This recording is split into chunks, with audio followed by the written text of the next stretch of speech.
Hello friends, welcome back. It's been a little bit since I filmed a reading vlog, and boy oh boy do I have so many updates for you. I'm gonna take my glasses off so you don't have to look at that glare, but I have so many great updates for you. I have been reading a lot of really great books and they all have a theme, and I'm excited to talk about it with you. I also have a little bit of a haul, so I am just gonna hop right into it. I thought we could share a cup of tea. In today's case, I'm having a cup of iced tea because it is really getting warm where I am. We're definitely in spring. I'm feeling a little bit of the summer vibes and I'm very excited about it. So share a nice little cup of tea with me, iced or hot or coffee, whatever you prefer, and let's talk about some books. I have had some truly great luck with my reading lately, and it is all because of one person in particular. Jane Austen. I have been on a Jane Austen kick and I am so excited to tell you about it. So as you may know, my pick for my online book club, the Final Boss book club, was Emma by Jane Austen, and I'm still working through this. I'm not very far at all. I'm very behind on my reading schedule, but I'm having a lot of fun, and that's what matters. I'm still reading the books that I wanted to. I'm just a little bit behind.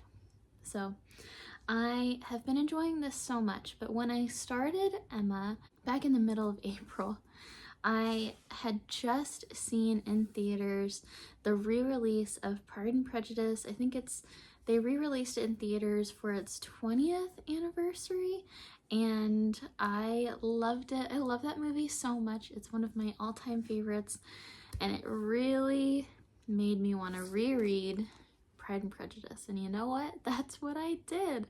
I reread this over the course of a week or so, and when I tell you, Pride and Prejudice is one of my favorite books. Jane Austen is my favorite writer of all time.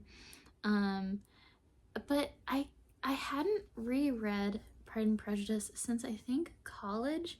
And I think when I read it when I was in school, I was looking back and trying to remember. I think it was for a class. And when you read a book for a class, you're not really focusing on the enjoyment, or at least I wasn't at the time.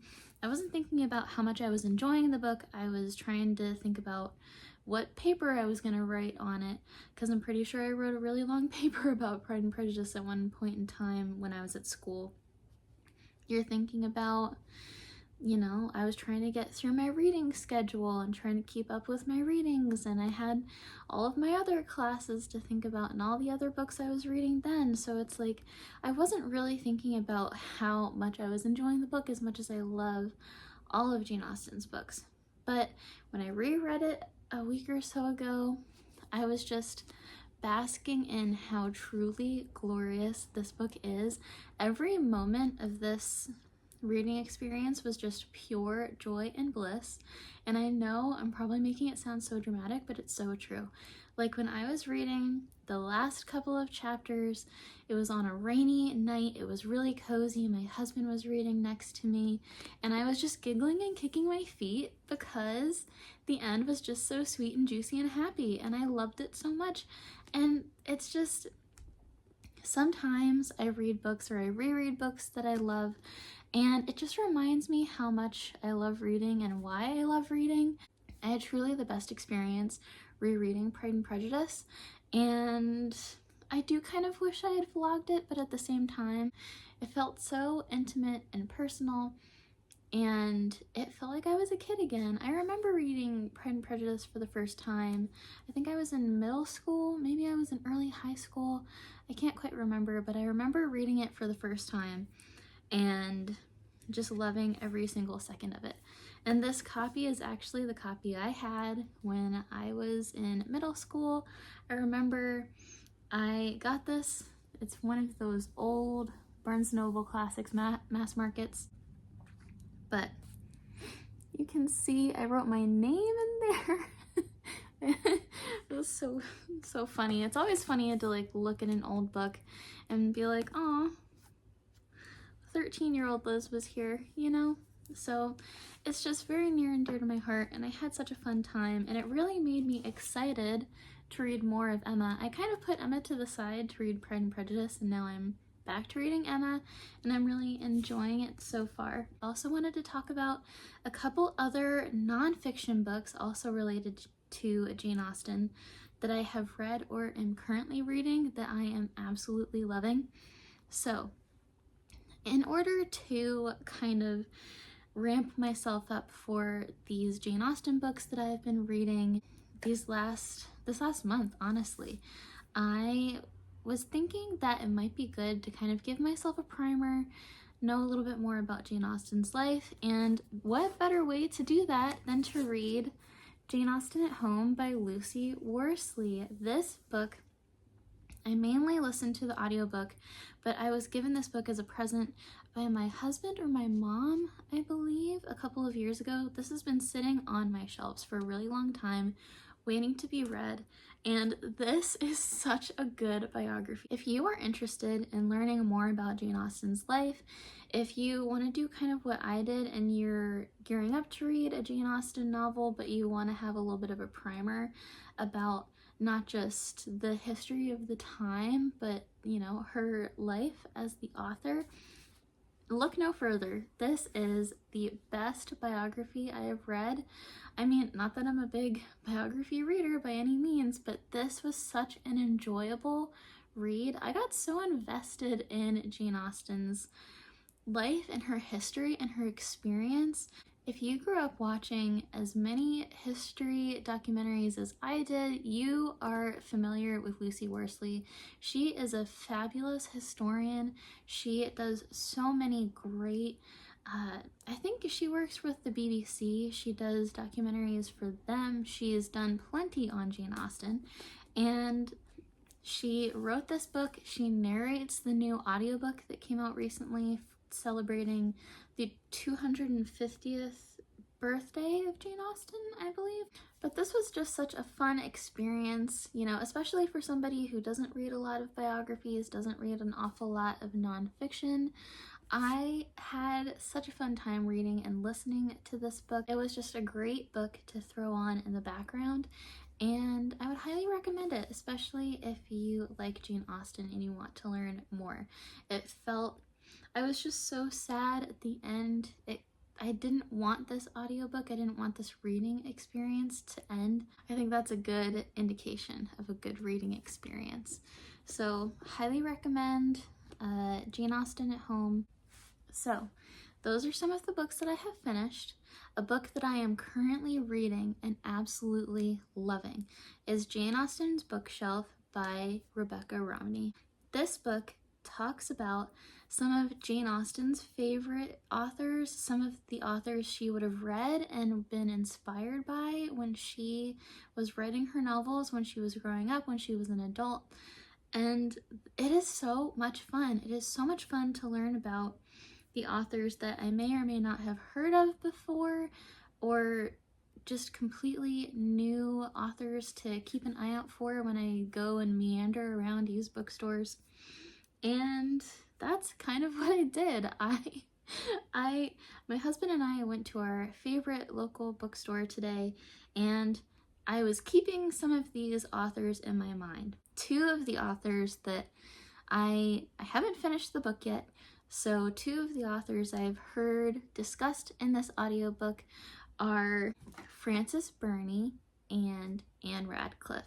I was keeping my eye out for those two authors, and I did not find Anne Radcliffe. I was looking for Mysteries of Udolpho, which is, if you've read Northanger Abbey, is one of the books that Catherine, the main character in that book, she talks about reading and loving the Mysteries of Udolpho, and the author of Jane Austen's Bookshelf, she really loved the Mysteries of Udolpho, so I really wanted to find a copy of that, but I wasn't able to. But I found not one, but two of Frances Burney's books.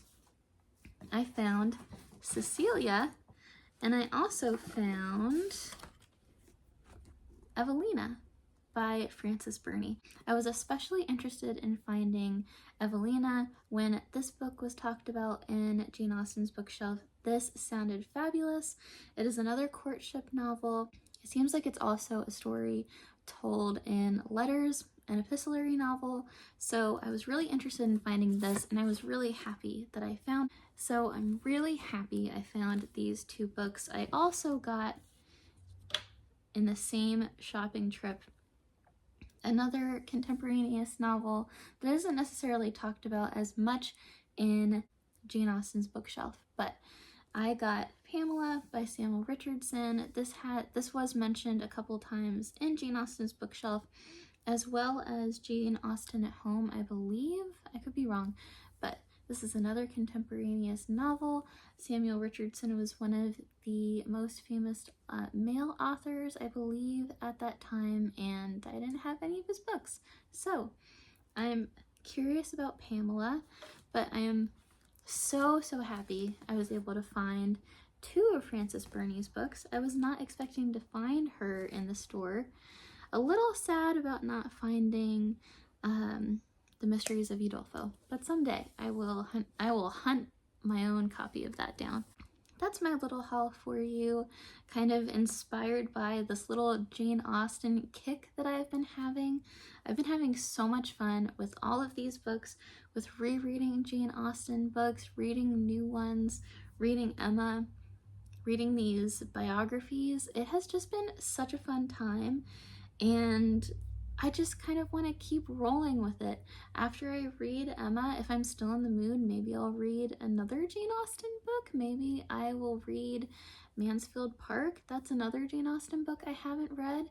Similar to the author in Jane Austen's bookshelf, where I don't know if I talked about not the plot. I don't think I summarized that book, but it is written by a rare books dealer, and she is looking for the authors that inspired Jane Austen, and also talking about reading the books that she read. And when she talked about Evelina, it just sounded so good. So maybe I'll try to read Evelina soon. We shall see. I am just having a ball. I am having the time of my life with all of these books, and I've just been having so much fun. I should mention the audiobook for Pride and Prejudice that I listened to was narrated by Rosamund Pike, and as if you are familiar also with the 2005 Pride and Prejudice movie, she plays Jane, and she has the best voice. She does such a good job with that audiobook. I had so much fun listening to it. Sometimes what I like to do in the mornings when I wake up, I feed my cat, I make my coffee, and sometimes I just like to listen along to a really cozy audiobook and maybe just throw on a video of ducks swimming in a pond or something just to help wake my brain up a little bit. And I did that a few times with that audiobook, and it was just such a lovely experience. So I thought I would mention that as well. I'll put the audiobook here on the screen so you can see, but I found another really great audiobook I'm enjoying reading along to Emma as I read the physical version. My voice is going out at me, so I should probably quit my yapping and actually read.